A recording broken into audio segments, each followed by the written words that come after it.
One of the things that I miss having are gummies because it's really hard to find them organic and without certain allergens like corn in them. So I decided to just make some myself, and I got some organic agar, which is a vegan substitute for gelatin, and I had never used it before this recipe. And I also bought some molds on Amazon, and if you go to heirloommountain.com/blog, I have the links to the products that I bought so that you can find them too. Although the agar is a substitute for gelatin, it doesn't act exactly the same as gelatin. It's said that that's what makes gummy worms, stretchy and bouncy, but this is more of a thick jello.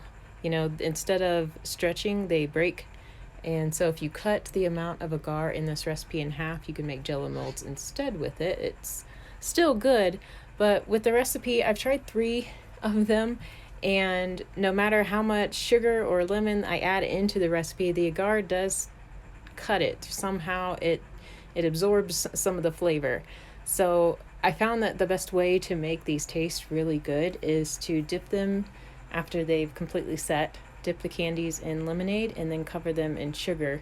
So you don't have to add that much sugar into the recipe at all. You can even cut most of it out. And it tastes really good if you do it like that. But if you're relying on all the flavor being in the recipe and then the candies not being dipped, it's going to be slightly duller than what you sample it before adding the agar. The agar just does something to it, absorbing that flavor. Once you've boiled the agar in with the juices or the fruits that you've put in there, and you start to feel it thicken a little bit, go ahead and put it into the molds. But when it comes time to cool it, it starts setting pretty quickly. In fact, before you get done, you'll see that it's starting to set. If you let it set on the counter in about a half an hour, technically you can take them out, but they'll break. If you put them in the fridge, they're less likely to break. They set up a lot more solid.